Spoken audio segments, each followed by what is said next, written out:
Krista kauna tu tateu kan suate pombila tilmak thiam te tak taka han turin bo sai chong bo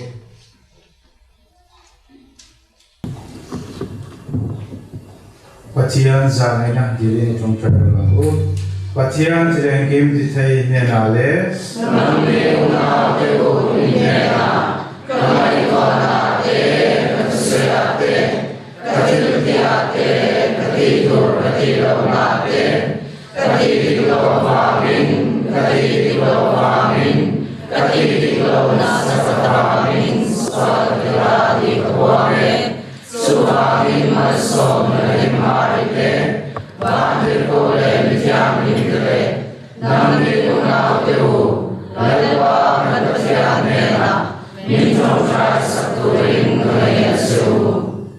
Egim di thai patian chuan kan chunga zangain kan suate ngadam se chatuan nuna chuan ni shoi ro se amen lalpa zangayan se Krista zangayan se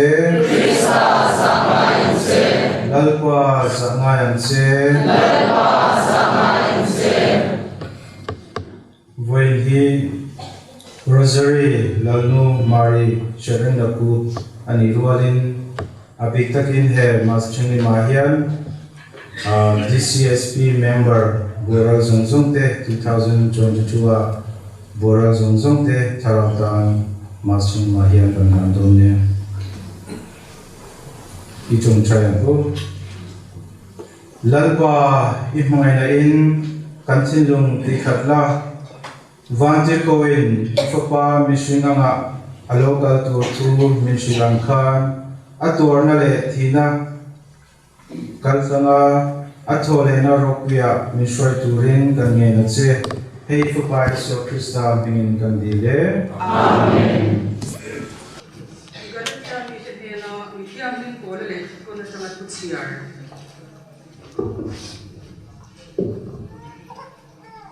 Zuki chuan shiru rin tu te chu Abraham fa te ani tin pathian le ka thu chuan pathian in rin na awangin jen te thiam a chan tir don ti shalokin nangma chuan jen te zong te chu mal somin an umang ti in abraham hena chan chin tha chu a shillo kha hemi wang hian ring tu te chu ring tu abraham anen chuan mal somin an umang dan thil tia omapiang te chu an chinwaya an si a dan le khapua khuziak zong anga ti tura ring lawa piang chu an chedongin an chin ti in ziak an si a tin pathian mit mu in tu ma reng dan wanga thiam chang anom lo ti alang ring ani midi chu rin na in anungang ti ani si a tin dan chu rin na a ai mat lova chu ti a hekin tu po dan zon tu chu anungang ati zo ani Krista chu kan aya an chedong lo ni in dan an chelakata min kan suak ta thinga khai ka na piang chu an chedong an ni ti sia an si a chu ti chuan Abraham chunga mal som na chu Krista iswa chuan gentle te chunga alo theyanga ti chuan rin na awangin tharau tiang chu kan phun theyang lalpa thu ani Pathian ne na long thu som lo se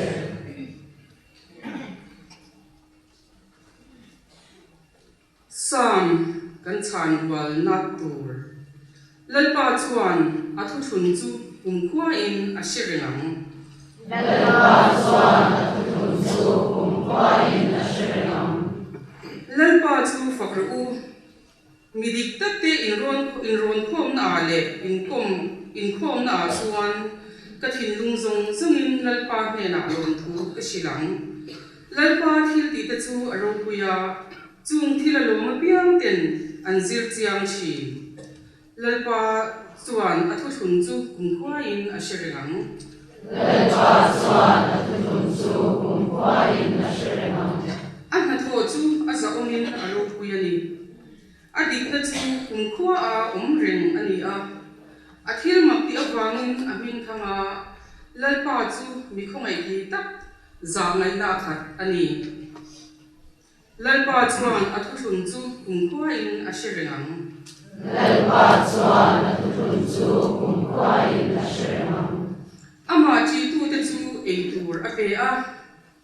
athu thun chu kumkhua in a shirengang ana thoro puizia chu ami te hena alantira athu pe te chu arin tla kani lalpa chuan athu thun chu kumkhua in a shirengang lalpa chuan thun chu kumkhua in a shirengang acclamation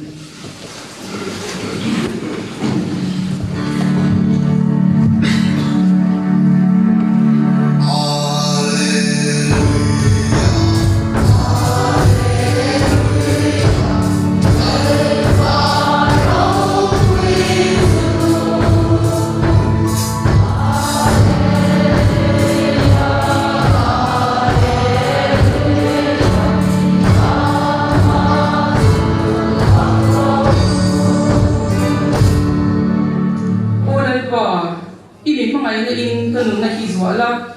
chuti chuan ika a dan chu ka zon don ya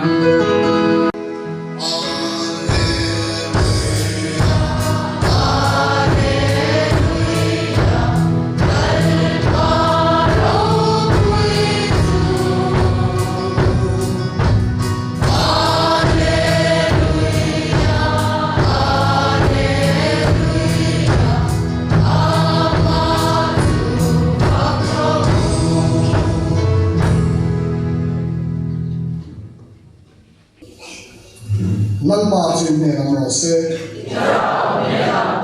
chang chin ka thiam du ka zia ko chiarela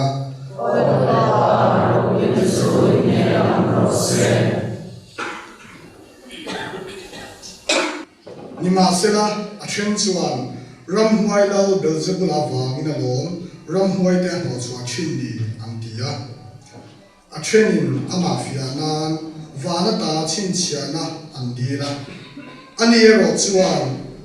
anh ấy tua te chu Asia anh nè na lâu ram em bộ mà ni Indo piang anh bầu ra train chung khát bộ mà ni Indo chu anh bầu ra train sẽ ta là bộ mà ni Indo chuan ram em tin nghe adin chuang Belzebula và ram huai te một chuang min tisia cái hi Belzebula và ram huai te một chuang train cái ni chuan intana ram huai một chuang tu te chuan tu vangin nghe an long ho chuang chin le chuti ani chuan an ni chu nang ma ni ro re sak tu tur te an ni ang amai ro chu ke hian pathian ku zum trang awanga ram huai te ho chuak thin ka ni chuan pathian dal ram in ne na lo kheng ta ani ang mi chak chuan hriam phong kim kenga a in aven chung zong asum chu him takin aum reng thin Lima sila aya chak zokin aron beya ahne hun chuan a in rinral tuam phong kim chu a chu saka ral lak sum chu sem dar thin tu po kalama tang lo chu mi do ani tu po mila khom pui lo chuan ati dar ani tharau bol lo chu mi ko chu nga ta a chuin chol na zongin tui om lo na huna te awak thina chol na reng a mu lova ka chuan ai na khan ka kia le mei te ang atia awa khen chuan thia fa ya tuai mu min awang huwa chu vele awakala ama aya swa zo ram huai dam pasari aron hruaya chuta chuan an lu da an taringa chu mishinga zin chu ama sa in a thalo zo kani atia lalpa chanchin thani lalpa iswa krista pamasuri namrose Samhasa Khan of September Khan Missionary Formation Course kan niya Shilonga Chumi huwa chuan ram thiam hi ma kan chukala Catholic Principal Selling Parish Hawin Champaya DSHP in Khompui Lai Telman don lo mon tia Telman ya Jerusalem atang don direct don lo tia Chutianga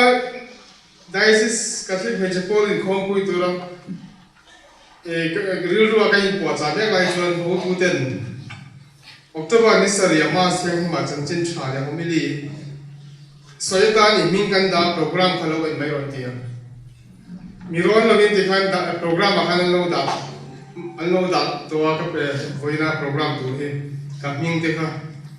chudi hu lai chuan Jerusalem kan lai khania Mari hun te kan tho lai khania Vantil ko Gabriel and Mari he na in la lai ka chua ka entizia nge chutiang chu ani thiang tin karil ru ka ngai to Ram thiang him atangin champai dihan karon kheng the chuai ni Selinga karon chola ni kha karon chola chan ni min akhan karon kala ni min dilengin dar kar som pathum ber karon taga ka status akhan ka da sia hai point champai hazo ka ni din ka da When he October this rosary put and ya Masa pura yan rosary chanchin ka saidon lava tu ki lakhan father tu so father ten and ten ta yan ru wa yan kan chua kan ti dia chu da chen father Raymond tu sai turka aru kin kalobia athu sai tu la kan rosary kha lo te la tu an chen voina hian tu la hian rosary chanchin ta ka sai don lo ni ti kha karan sai lo ka ni tu la hian point pahni pathum lek ka sai do na kan ta na thil tha ni ta bin tin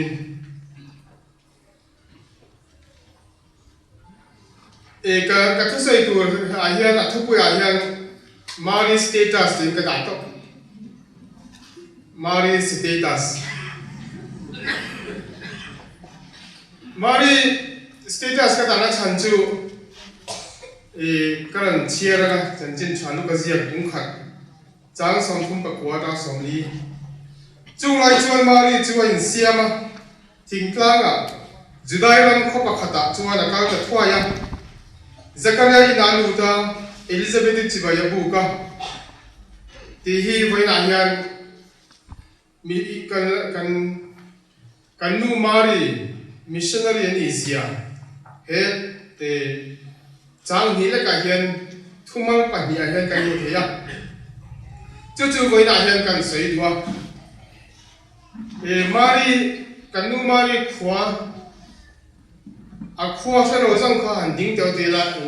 ka ti don la ba kan nu Mari khwa chu Nazareth ania ala hlo ka lo ta ke Nazareth ania Nazareth khan kan zu kala tui chun chua Nazareth tui chun chua kan nu Mari tui a choi na ta kan zu kala botol tere te tui je karan ho na chu tui chun chua chu alo ma chu wel chu tu la kan tui po lo ma tui po le luang ma ya chu ga hian bia kin an sa ta tu la chuan Nazareth atangin kan nu Mari hi thingtlang ain siama thingtlanga Judairam kho pakhata ti khania he kho pakhat an ti hi Elizabeth ti khwania chu ain karim man tia ain karim Jerusalem thak lama omania Jerusalem atanga ain karim chu kem za somli paka velania matara ka chuan tu na jan dar ka ni le chan de velania khaja hun lai khan kan nu Mari chu Nazareth khwa changin Elizabeth khwa ain karim a chuan akal ta ani chu ni chung lai chuan Mari chuan siama thingtlanga Judairam kho pakhata chuan akal ta thuaya sapra chuan in those days, Mary set out and went with haste. I in Siamati English actually in Ziagrama. Masala set out tika a Greek Tawatuan Anastasa Antia. Anastasa. In haste, he spoke the Antia. Head to man, but he here. A girl said, Chanania by that. Mari status ka ti voi la kan nu Mari long se status a hian Anastasa le spodia ti hian da ka ringa chu kai poi Mari status a hian ni ka da to ba Anastasa le spodia ti hi Mari chu in siama akal ta thuaya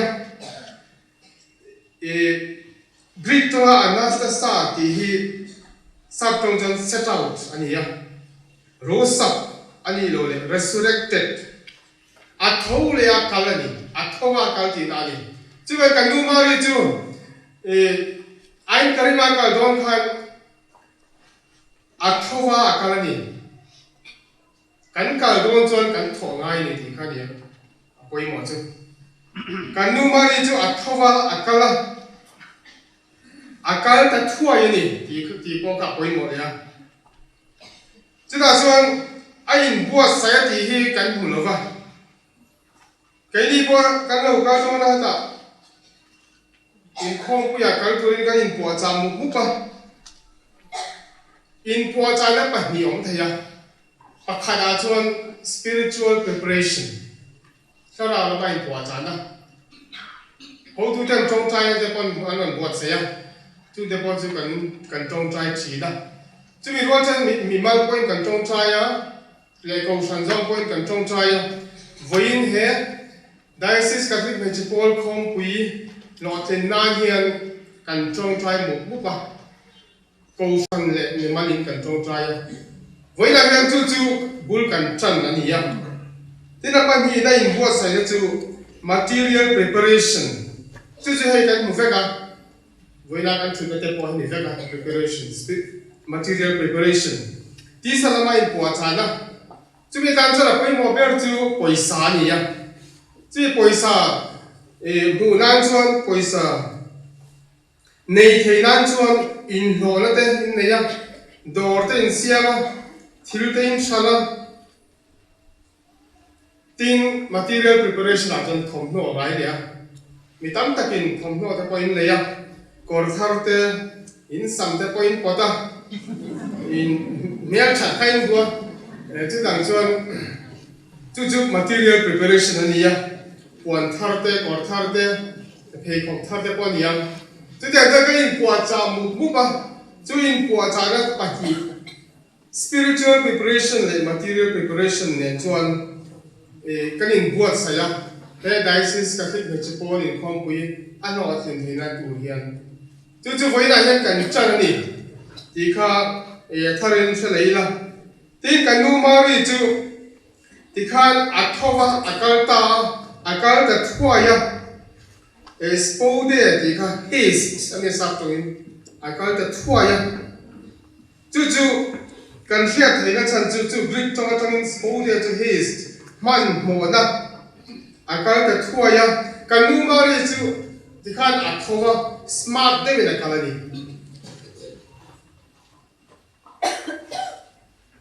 sabtonga chuan she went with great diligence and devotion. Mary went with great diligence and devotion. Mary chu ti khan smart de active de thing thang lam panin ai karim pan lam pan chuan akal ta ni chu ai kan nu mari chuan kakal don lo thilo voi na kai ni dai se kan ti pai chpol khom pai lo kal tu tam tak chu last minute lang khan kakal don la don lo ti kha kan ma kan nu mari chuan ati tur ka chianga addaw lo sum chimani smart de na kala active de na kala alai chinu Elizabeth tan pu ngai angai ti kha shein chu jang chuan kan nu mari chuan ain karim jetlengin kan alai chinu Elizabeth chu va tan pui ta ni chu ban kan nu ke ni ho hi kan nu mari angin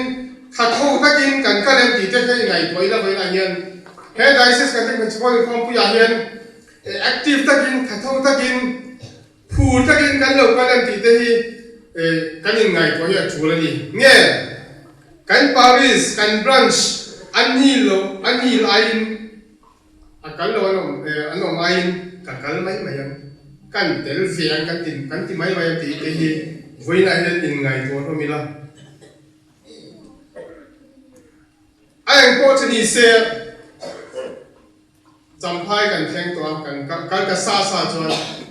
tuina tang hian nichin khan foi tu khan bularan chala cross international in sana ka kan dar som chia ni avan punctual ve ka tia punctual ni hei kan chan kwa chu vai punctual ni kan san khan Catholic Chapel member song local com song te punctual ta ka dar som kan chalang hian chan ze turin kan in chanon le chu jang chuan kan nu mari angin thatho takin active takin smart takin hein khom ko hi mang turin kan in cha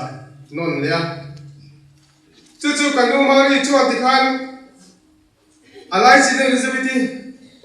avatan puita engwang ne kan nu mari khan khatega man ho taka akal ta thuai kha a chan chu Lucas ye bung ni chang so ma khan kan huwa vandir go chuan he na lau su lang ngai ru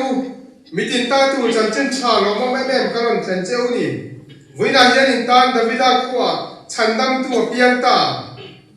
chu chandam tu pai tu chu mari chini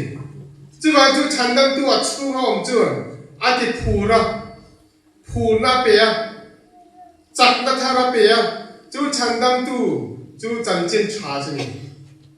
这วันจันจินฉลองมเอ็มจูฉันดำตัวอิสวาคริสต์เมสเซียจูกันนูมาริจวนอาปาย这วันจูจวนจักนับเปียจูจวนพูนับเปียอะไรจินูจันปุยตูนจูจันจินชาพวงตูนจวนมันหัวตะกินฮาร์ซาคนนี้เสียอาการตานี่这วันจูอากินลุงอาพูนับสับจงอาจจะอินเนอร์ซีละทีอ่ะอินเนอร์ซีพูนับทัดโทนับฉันทำไงนะอาชูงอาคันกันนูมาริจอาคัดนี่จูอาคัดบางคันค่ะอันนั้นชัวที่ระไงอ่ะอัปวันชัวข้างไงอ่ะจูวันกันนูมาริจวนมันหัวตะกินอาการตานี่สับจงอาเวก enthusiasm กันเชีย enthusiasm enthos ที่จู Greek จงมาตรงนั้นตอนนี้อ่ะ entheos ที่จู God inside ปะเทียนอัจฉริยะที่นั่นนี่จูวันกันนุ่มมาริจูentheos อัจฉริยะคันปะเทียนเข้ามาฉันตั้งตู้เข้ามาฟังคันข้าฉันตั้งตู้คัน inspiration ถ้าเท่านั้น enthusiasm สับจงกันที่ she was enthusiastic จูฉันเห็นไงนะจักนับพูนนะจูอัจฉริยะจังคันเราชัวกันนี่อัจฉริยะคันเอาฟังคันจูวันกันนุ่มมาริฉันตั้งตู้ปะเทียนจูอัจฉริยะเอาฟังอิน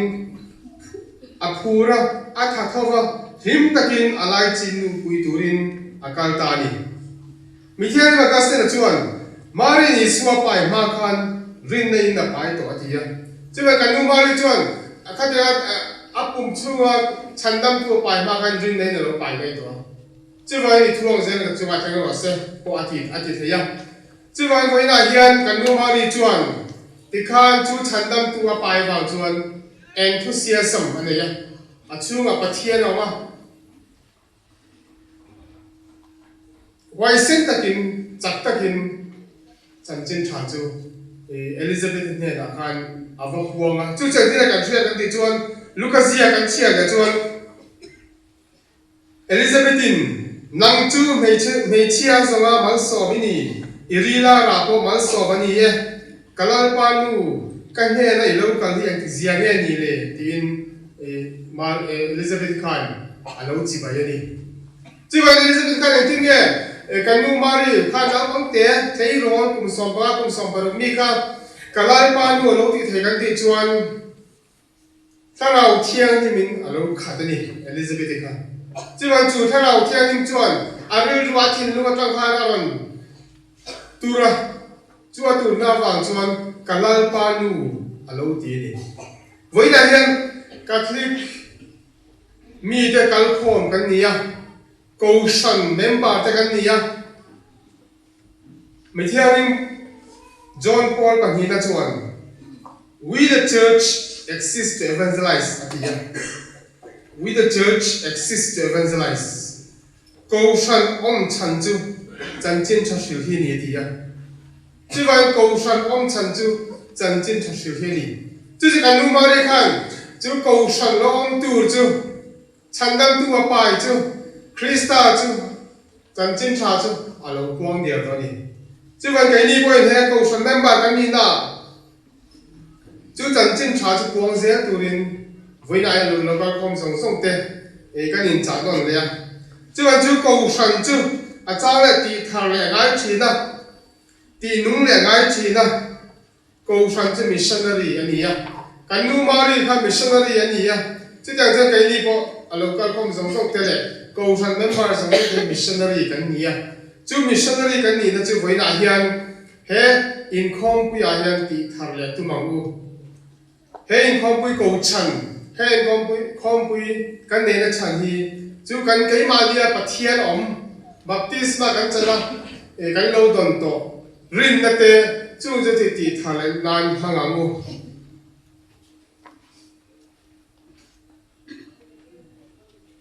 มันโมตกามาเรียชัวเฮียนอามาฉันทำไงนะพูดนะอลังเจียงไงไหมกันดูมาเรียกันอันส้มเนี่ยเราเนี่ยปุยตูรินันส้มเราปะ kal turin tu mai an ti lova an tur lova som na po ang hak lo som na po ang hulo akal chuak tok isla ka sa khan athova akal tok man ho takin akal tok alai chi nu ina kathum oma ava mai lova kan thia chalangin Elizabeth chu Peter ne to ava puya ahun cha ava man puya ni quality time ava pe ava mai lo ava chan puya ni cái ni pon kan hun midang tan kan mangem ti te he boina he ning ngai toila midang puina kan hun kan uyem som na kan hak chinem invitation card kan hakem boina hian diocese kan ring bhachi pon khom pui kan chana kan nu mari chu hathum Elizabeth bula awma achan puya cái ni po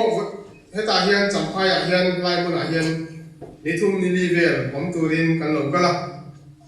mari nen ko san ho nen hun bang turin kan lo kal ko wa kan hun thadevin mangila quality time ipiengu program ate le he nithum ni chung hi ti kha kan han chanon le a chitiang chuan voina tang chuan kan lu song song hongin thu sei kan ngai tha tu te le kan thil ti tu song song te pathian tu ta dain pathian he la ni kol ji chawa bu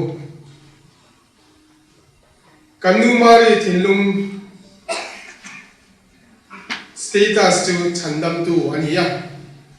a status a kan chandam tu da chutiang chen kai ni ko voina tang chuan kan status kan thinlunga tu chandam tu chu omreng ho se kan pa pathian nena kan ma mo sang sang te dilin te ti hian lo sang walin chung chai hu lat pa kan chung chai na ka se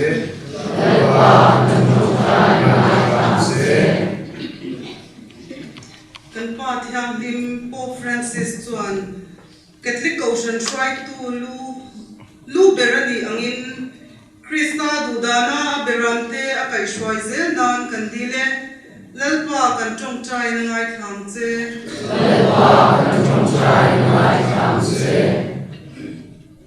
kan bisop tele tui thiam som som te chuan Krista aiwa ocean rongbol na an tho chun zom zel nan damna le risel na kan dil sake lalpa kan chong chai na ngai tham che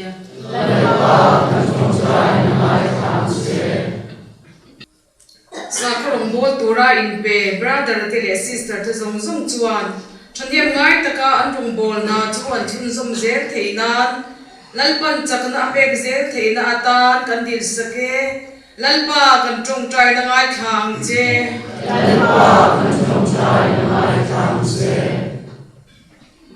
kan ketaki ste zong zong chuan oshana rin na ti chap le ven tu ni in shirenga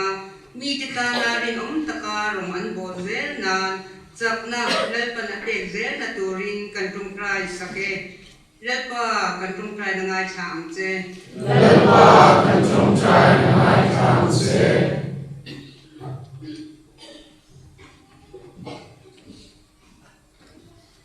Paris le khosam shanga ko shan shai tu te chuan an mo phut na chu pathian tri chung le fel taka an hinna kan di le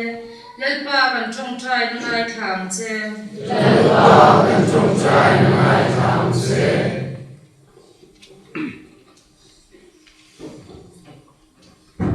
kan dai si sa commission shang shang shwai tu te chuan an mo phur na te chu chapo mu puina na mang lova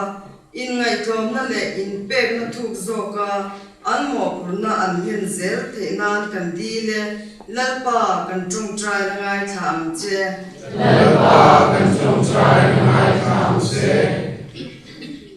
he in khom pui chim tu zong zong chuan damna le Christian na nen he hun hi an mana tharau lama lo puina an chal chu nge nan kan di le lalpa kan trong trai na ngai thang che lalpa kan trong trai ngai thang che Tâm lâu lệ thì thầu thô nó mà rong tên và thiên tham quan na ăn lâu chân á ri lu lệ tắc sa đầm na ăn lâu chân rong nan cần đi lệ lật ba cần trong trai nó ngay thẳng trên lalpa kan trong trai ngai thang che sang ni som ni pani a Diocese Catholic Municipal member boral zung te charata nam thum chaya pathianin an suate ngaidama alal rama halolu long bi theina kan dile lalpa kan thum chaya ngai thang se lalpa kan thum chaya ngai thang se heng zong he fopa kan lalpa iso Krista min kan dile amen chuin kan ma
Unau teu in thoina karhan le tani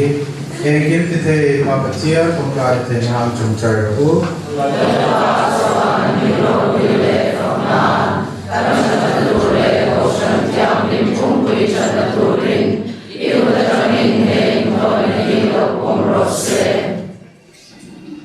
lalpa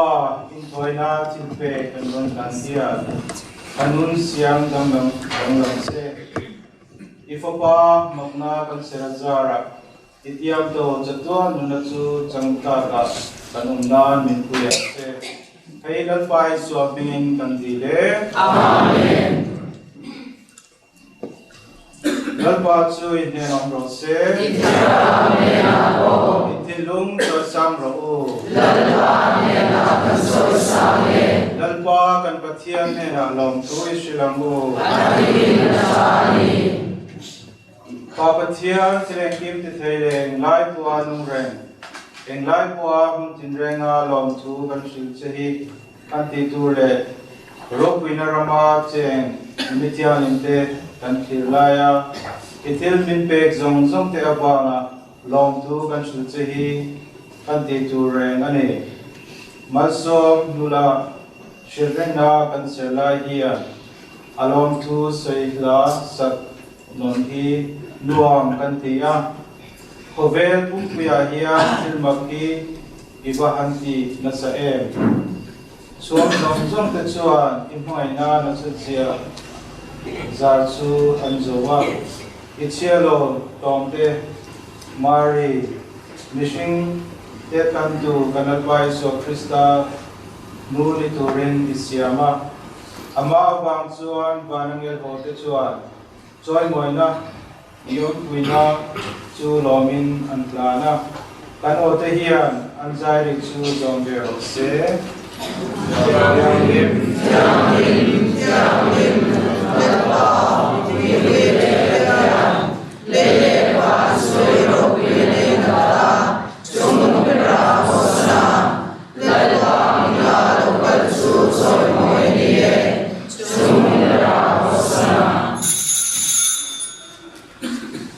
lalpa itialim takcheta itialim na song bolani e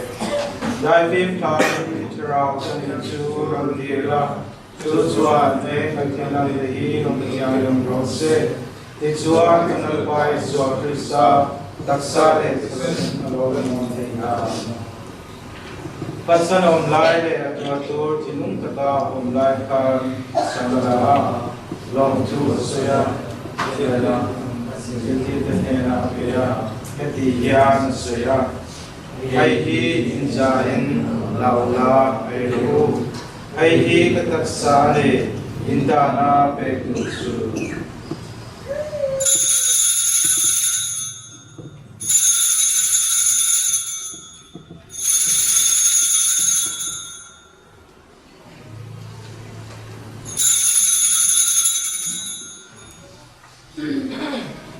Setiang bokin zania le kamsuan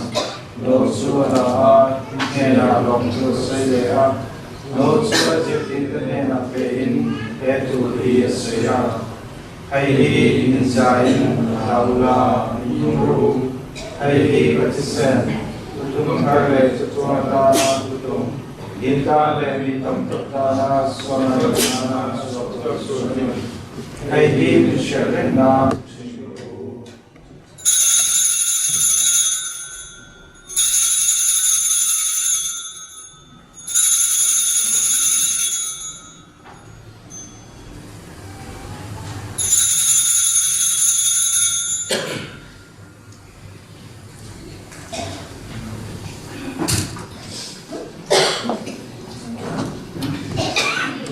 Maksud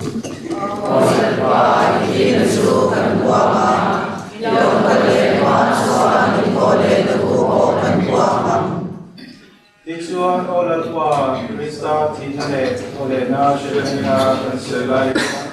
Luna samle samlamalohi nena kanulana Irong botu le mangka kami berpahin Yong tu kansikase Krista taksale tisentianin kantu songpedi Tarawatian zara Tata kanutena Tunoro rokin kanchongchaye Lalpa khavel kum puyai ko shan hi shrenga kan po Francis kan Bishop Stephen dong tuamale withiam zong song sele mai na khatin siam se Kolena base rentuma uhil ta te le iza ngaina ang suma lo kito kanunau te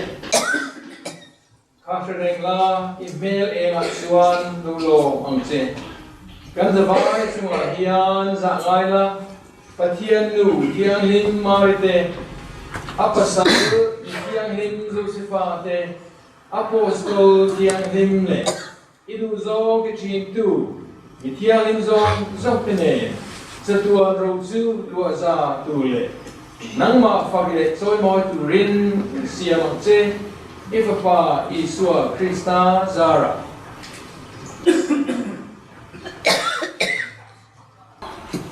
Ama Zara, Amale, Amazuan, Obai Kindite, Rautian Kadin, Rogules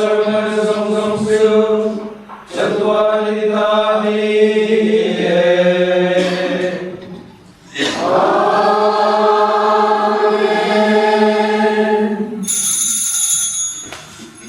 san dam tu pegang le ziti na tiang lim masayang ini lo pun cahaya dulu. Tanpa kami ingin saya merose, kerana lo merose, itu sombana tiangin, leyakin terose, mereka beritur mimpi amse, dan semua baik-baik tu te kena yamin, dan baik-baik te hayamse. Suatu rakyat dalam Israel, cerita suara Indonesia se. Lalpa cerita zong kata minsan himla, hela kan dam sung hian, kamwana min PMC. Kan sandam tu Yesus Krista lokal hena kan halai hian, ikungaina zara solaka min Filimin, mga nasong kata minsan suang se.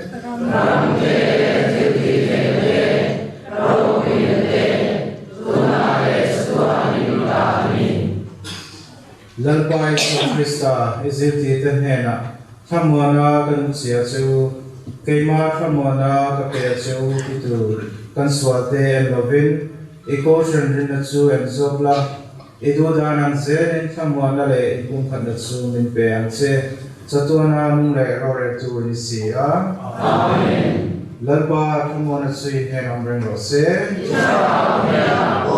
kami ramani tiyan tirma yo.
Hei patian beram lo, oge sua purbo tu zuane. Beram lo zanria ke kuitura som te su anro e. Lepa kendi alunata kayoge, tu sosela charau tamayam.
Ni tina kamay deu deu na turse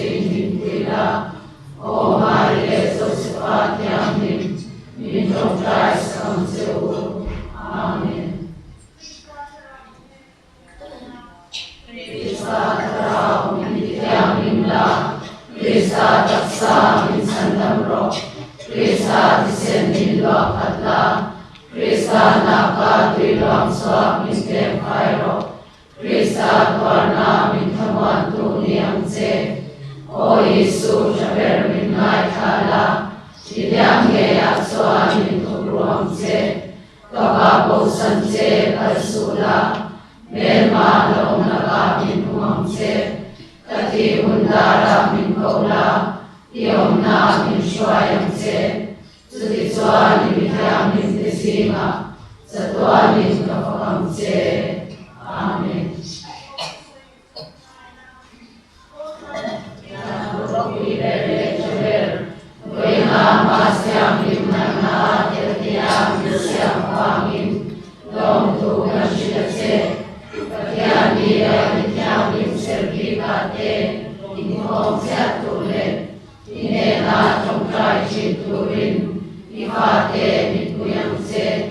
Until mengosong song min kusuk sakla Panai tuan ate dan jongkam sok ate Dan kirti ate suati turin min kuila Dan sungai kusong turin min kuyang se Amen. Dingin itong childhood.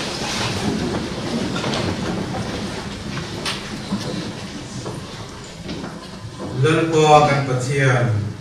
Chris ahian Krista tinale tole na kan puaka atorna chuan chanbo min pein athole na chokpui turin min shwayang se lalpa Krista zara kan dile amen lalpa chu in henom rose itara mena po pathian tlenkim pite Pale, fupale, tarauten chuan masong che rose amen in nalang pa joy mo ito rin tamo Patian ena long tu song rose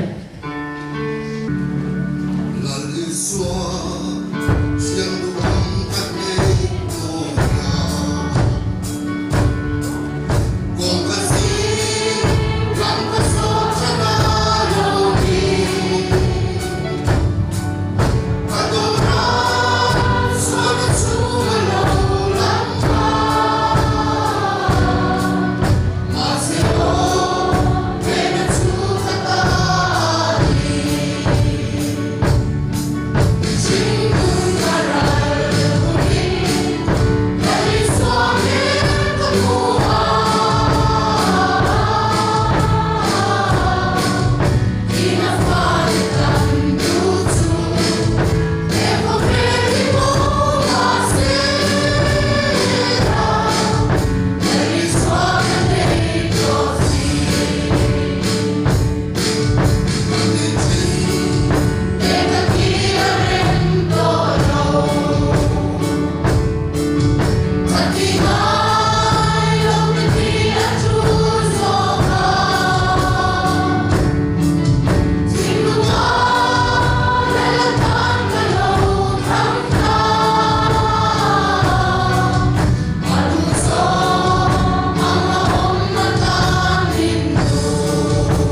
chua san ta ti song song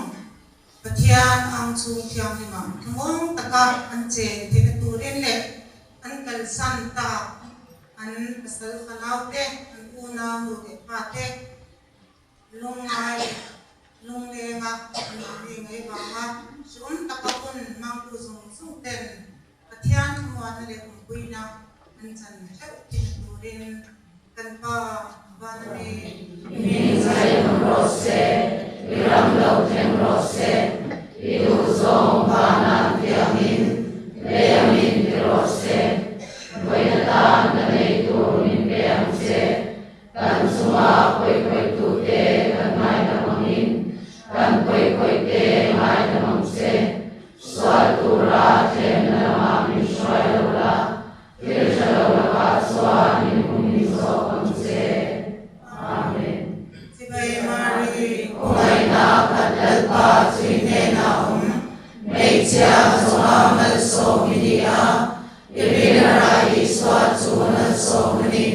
Mari tiang nimpatianu Inim swat de Matong trai sakangse Tunale kanti hundara po amen. kan pom bi chung sunga harsan shang shang chung nam le pon nam atheng the ta ka pathian sang ai na le umpui na thara kan chen zel the turin o isu tin mong tiang limber Kan suma samay se o isu tin mong tiang limber Kan suma samay